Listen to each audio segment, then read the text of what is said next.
बैठकें हुई हैं अब तक, और मैं तमाम राज्यों में जा चुका हूं, उनमें सबसे शानदार और सफल वार्ता का आयोजन आपने किया है। इसलिए आप सभी आयोजकों को मेरी तरफ से बधाई और धन्यवाद। आपने तमाम मुद्दों की सूची बनाई और आपके ग्रुप 5 ने जो किया उसने उस सबको समेट दिया। तो मेरा अनुरोध है, मैंने सुबह भी कहा था, कुछ मुद्दे होते हैं जो हम प्रतिदिन के संघर्ष में रखते हैं, फिर उसमें से एक छोटी सूची होती है जो सरकार बदलने वाले संघर्ष में रखते हैं, उससे भी छोटी सूची होती है जो लोकतंत्र बचाने के संघर्ष में रखते हैं, और उससे भी छोटी सूची होगी, शायद एक बिंदु की सूची होगी, जो देश बचाने के संघर्ष में करते हैं। आज ये देश बचाने का संघर्ष है जिसमें हम सब आप ये सोचते हुए अपनी सूची बनाएंगे। और ग्रुप 5 ने जो बहुत सुंदर वक्तव्य तैयार किया है, मैं समझता हूं हम सबकी भावनाओं को उन्होंने मिश्रित कर दिया है। मेरा तो सुझाव ये होगा कि उसे आप एक वक्तव्य के रूप में, पब्लिक स्टेटमेंट के रूप में ड्राफ्ट करें, जो छोटी मोटी एक आधी चीज रह गई हो उसको भी शामिल करें, और यदि महाराष्ट्र के 500,000 तमाम अग्रणी नागरिक उस पर हस्ताक्षर कर उसको पहले दिन पेश करें, हम क्यों इसका यात्रा का समर्थन करने आए हैं, इसको सुंदर से खादी के कपड़े पे लिखवा के आप इसको स्क्रोल बना के दें, और वो एक सुंदर स्टेटमेंट हम सब के लिए हो जाएगा, हम क्यों इससे जुड़े। बहुत सुंदर काम आपने किया है। मैं केवल 2-3 बात और कहना चाहता हूं। आज के आयोजन के लिए एक आयोजन समिति थी जिसने बहुत सुंदर काम किया है, और आपके कार्य का प्रतिसाद ये है कि अब आपकी कमेटी को बड़ा तो बनाना पड़ेगा, इतने नए लोग जुड़े हैं आपके मेहनत की वजह से।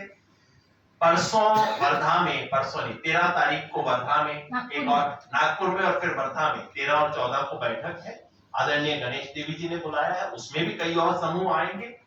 तो सबकी अनुमति हो तो 13-14 के बाद हम जितने भी तमाम प्रमुख साथियों ने भाग लिया है उसको देखते हुए एक व्यापक इसकी एक वर्किंग कमेटी बना दे, जो कि इस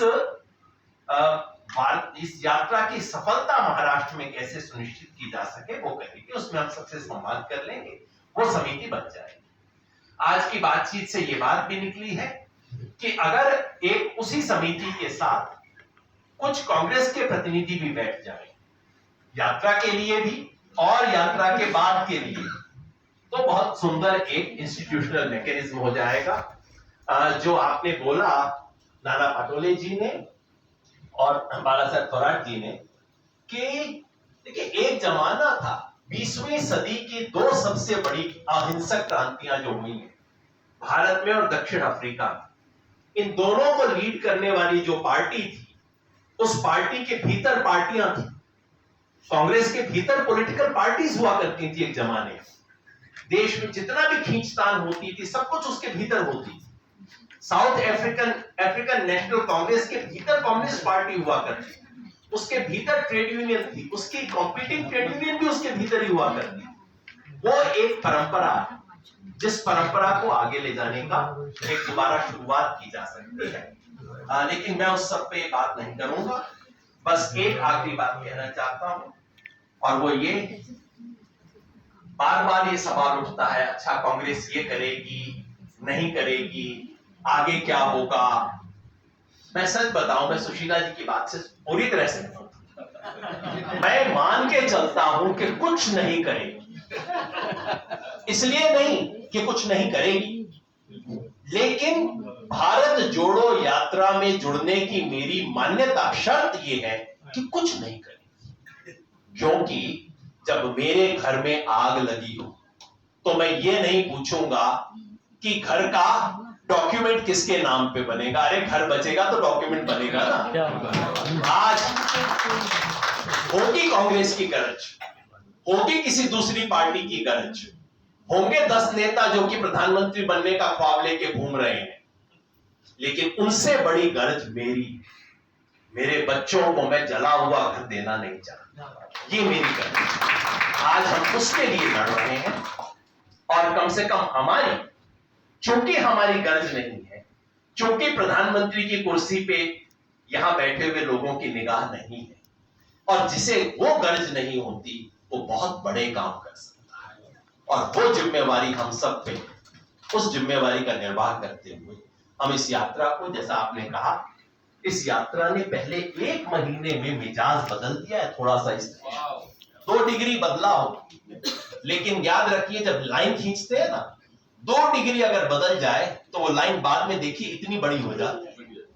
2 डिग्री मिजाज बदल गया, और अगर 20 डिग्री बदल जाएगा देश में, जिसे हमारी बहन ने कहा था, सब तख्त उजाले जाएंगे, सब ताज गिराए जाएंगे, सब कुछ होगा। बस ये मिजाज बदलना शुरू हुआ है, ये हम सब मिलके करेंगे। महाराष्ट्र में सब कुछ महा होता है, बाकी हम तो खाली राष्ट्र वाले हैं, आप तो महाराष्ट्र वाले हैं। और महाराष्ट्र पिछले 30 साल से यहाँ के जन आंदोलनों की इतनी बातें सुन सुन के, और यहाँ की व्याख्यान परंपराओं में इतने व्याख्यान दे दे के, मैं भी अब भूल गया हूं कहां कहां मैं नहीं गया, लेकिन वो करते करते मराठी समझ आने लग गई है, और इतना विश्वास हो गया है कि महाराष्ट्र में जो कुछ भी होगा महा होगा, और बाकी पूरे देश के लिए एक टेम्पलेट, एक फॉर्मेट महाराष्ट्र से तैयार होगी, जो हम सब उसका इस्तेमाल कर सकेंगे। आप आए, बहुत बहुत जन आंदोलनांच्या